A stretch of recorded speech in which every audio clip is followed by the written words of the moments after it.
तो दगड़ियों, इस ब्लॉग के माध्यम से मैं आपसे एक बात शेयर करना चाहता हूं। जैसा कि आप सभी को पता है कि हमारे पहाड़ में कोरोना पैर पसार चुका है और ये बहुत सीरियस होते जा रहा है।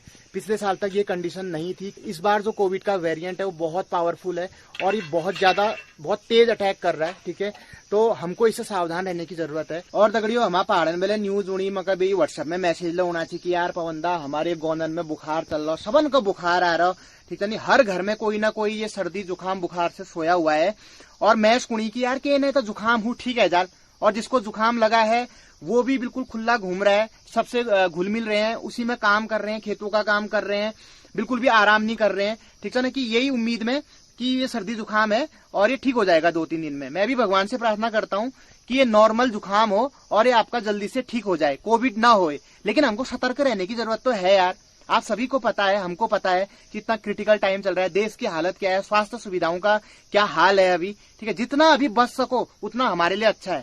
ठीक है ना, तो मैं अपने जितने भी मेरे ब्लॉग को देख रहे हैं उन सभी से कहना चाहूंगा, उनके घर वालों से कहना चाहूंगा और पूरे गांव वालों से कहना चाहूंगा कि अगर कह कल सर्दी जुकाम बुखारा लक्षण हुई तो सबसे पहले ओका घर में आइसोलेट कर दियो, वह संपर्क तोड़ दियो, ओका अपना कमरे में खान पीन जिले छू दियो और वीक आयुर्वेदिक उपचार करो। जो भी है काढ़ा वाड़ा पीना है वो पिलाओ उसको, स्टीम का जो लोग उन्हीं भाप वाप लगाते हैं ना, स्टीम वगैरह लेते हैं वो करो। ठीक है, उसकी केयर करो। और 2-3 दिन अगर वो फ्लू होगा, खाली सर्दी जुकाम होगा, बुखार होगा, तो 2-3 दिन में वो ठीक हो जाएगा। लेकिन अगर आपको लगता है कि यार ये ऐसे ठीक होने वाला नहीं है, इसकी जो तबीयत है वो दिन प्रतिदिन बिगड़ते जा रही है, तो यार ये ना कोरोना का टेस्ट कराने में हिचकिचाओ मत। मैं इसकी करनी कि यार कत्ती मकर टेस्ट में कोरोना निकल गई, जब मको हॉस्पिटल में झड़ जाला और मैं वहां मर जून, ये भ्रांतियां मत पालो यार। टेस्ट आपकी भलाई के लिए है, आपके घर वालों की भलाई के लिए, आपके गांव की भलाई के लिए है। बीमारी जदू जल्दी पत्ते लग जाए उदू जल्दी तुम्हारा रिकवर होना चांसेस है। अब तुम 7-8 दिन बाद टेस्ट करा ला, जब तुम्हारा सांस गोटीण बह जाल, फिर केवल फिर तो कुछ नहीं होगा। आप तो जान से जाओगी, साथ में घर वालों को भी ले जाओगे, गांव वालों को ले जाओगे। तो प्लीज मैं सभी गांव वालों से कहना चाहूंगा, अगर ऐसे लक्षण हो रहे हैं, 2-3 दिन के बाद भी आपकी स्थिति सुधर नहीं रही है, तो अपने नजदीकी जो स्वास्थ्य केंद्र में जो आशाएं होती हैं उनको फोन करो, ग्राम प्रधान को फोन करो। उनकी सहायता से स्वास्थ्य विभाग की टीम आपके घर में आएगी, टेस्ट कराएगी, आपका सैंपल ले जाएगी। अगर उसमें आपका कोविड पॉजिटिव आता है तो आपको एडमिट होना है, डॉक्टर की सलाह अनुसार आपको दवाइयां लेनी है। ठीक है, और बेड रेस्ट लेना है, जो भी एक्सरसाइज वो बताएंगे वो करनी है, और आपके रिकवर होने के चांसेस बहुत ज्यादा बढ़ जाएंगे। और कुछ समाचार ऐसे भी सुनने को मिल रहे हैं भाई लोगों की स्वास्थ्य विभाग की टीम गांव में पहुंची और गांव वालों ने टेस्ट कराने से मना कर दिया। कोई जंगला तरफ भज जाना, कोई भगारा कोड़ाने लुक जाना। क्यों कर रहे हो यार ऐसा? एक तरफ हम डॉक्टरों को भगवान मानते हैं, उनको देवदूत की संज्ञा दे रहे हैं, लेकिन जब उनकी टीम गांव में आ रही है तो तुम उनको यमदूत समझ रहे हो। आएगा ना, अब लिझाने की आ रहा है। क्यों भाई? 100 में से 99 लोग ठीक हो रहे हैं कोरोना से। इनका पॉजिटिव पहलू भी तो देखो। ये जो टेस्ट कर रहे हैं ये आप लोगों की भलाई के लिए कर रहे हैं, आपके गांव की भलाई के लिए कर रहे हैं। और गांव से कुछ इस तरह की खबरें भी आ रही हैं कि जैसे किसी घर में कोई कोविड पॉजिटिव मिल गया तो लोग उससे सारे रिश्ते नाते खत्म कर दे रहे हैं, उसकी तरफ देख ही नहीं दे रहे हैं। नरोवा कुंजरोवा, इस टाइप का हिसाब हो रहा है। क्यों कर रहे हो ऐसा?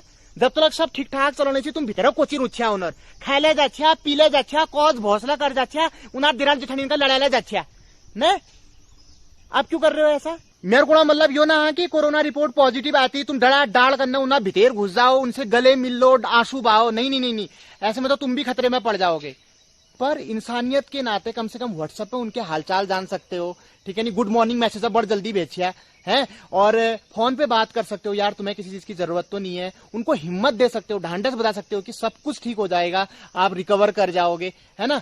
तो ये चीजें हम कर सकते हैं एक इंसान होने के नाते। और अगर आप इतने सक्षम हैं तो आप अपने घर से खाना बना के, अगर आपके पड़ोसी हैं तो कहीं दूर पे रख सकते हो ताकि वो वहां से ले जाएं। अब अंदर नहीं जाना है, मतलब दूर रख दो कहीं उनके पटकन में, वहीं 6 फीट की दूरी बता रखा है, तुम 15 फीट दूर रख दो, है ना। वहां से ले जाएंगे, उनके लिए कुछ दवाइयां लानी है मेडिकल स्टोर से तो वो लाने का काम कर सकते हो। और मैं गाँव के लौंडू मोंडू से भी कहना चाहूंगा कि तुम सब गाँव वाले एक अपना व्हाट्सएप ग्रुप बना लो जिसमें आप कोरोना वॉरियर करके कुछ ऐसे, उसमें ग्राम प्रधान को भी ऐड कर लो, पट्टी पटवारी को भी ऐड कर लो, और सबका नंबर रखो, थाने का नंबर रखो, डीएम साहब का नंबर रखो, एसडीएम साहब का नंबर रखो, ताकि आपात स्थिति में आप उसका यूज कर सको, आप उनको बता सको। और गोंदन में कुछ लोग यस डायलॉग ला मारनी कि हम तो पहाड़ी छा, हमन कहीं के हो नहीं, ठीक है ना, हम तो साफ शुद्ध वातावरण में रहते हैं, यहाँ कोरोना आएगा ही नहीं आएगा। तो ऐसा है भाई लोगों, चचा लोगों, ठीक है, आप ऐसी गलतफहमी में मत रहो। ये जो कोरोना है ना, ये पहाड़ी, पंजाबी, बिहारी, नेपाली कुछ नहीं देख रहा है। न ये पैसे वालों को देख रहा है, न गरीब को देख रहा है, न प्रभावशाली लोगों, सबकी जान ले रहा है। अगर हम सतर्क नहीं हुए तो स्थिति बद से बदतर हो जाएगी। पहाड़ों में आ चुका है, आपने देखी होंगी कुछ भयानक फोटो जहां पे एक साथ कई चिताएं जल रही थी, पहाड़ की थी वो फोटो। ठीक है, तो अब भी संभल जाओ, ये पिछले साल की तरह नहीं है, इस बार और पावरफुल वेरिएंट है, हमको बहुत सावधानी रखने की जरूरत है। और लास्ट में मुझे आप सभी लोगों से एक प्रॉमिस चाहिए, हाँ आपसे, आप देख रहे हो ना अभी, आपसे चाहिए कि आज तक जो हुआ हुआ यार, अब हम आगे लापरवाही नहीं करेंगे, अपने को और अपने परिवार को कोरोना से बचाने की जिम्मेदारी लेंगे। ठीक है, अगर हमारे परिवार में किसी को सर्दी, जुकाम, खांसी, बुखार होता है तो सबसे पहले हम उसको होम आइसोलेशन में डालेंगे। ठीक है, और उनका आयुर्वेदिक उपचार करेंगे, काढ़ा वाड़ा पिलाएंगे, उनको स्टीम देंगे। ठीक है, और अगर उनकी तबियत में सुधार नहीं होता है तो हम कोविड टेस्ट कराने से बिल्कुल भी नहीं हिचकिचाएंगे। स्वास्थ्य विभाग की टीम को घर पे बुलाएंगे, वो सैंपल ले जाएगी। ठीक है, उसमें हमारी भी भलाई है, हमारे परिवार की भी भलाई है, पूरे गांव की भी भलाई है। ठीक है दोस्तों, ये जंग हमारी है, ये किसी दो देशों के बीच में नहीं, किसी सरकार के बीच में नहीं, ये जो जंग है ये इंसानियत की है, मानव अस्तित्व को बचाने की जंग है, और हम इसको लड़ेंगे और जीतेंगे भी। ठीक है, तो इन्हीं आशाओं के साथ मैं इस व्लॉग को एंड करता हूं और भगवान से प्रार्थना करता हूं, गोलजू से प्रार्थना करता हूं कि आप दीर्घायु रहें, आप स्वस्थ रहें, व्यस्त रहें, मस्त रहें। Thank you for watching, love you all, bye bye.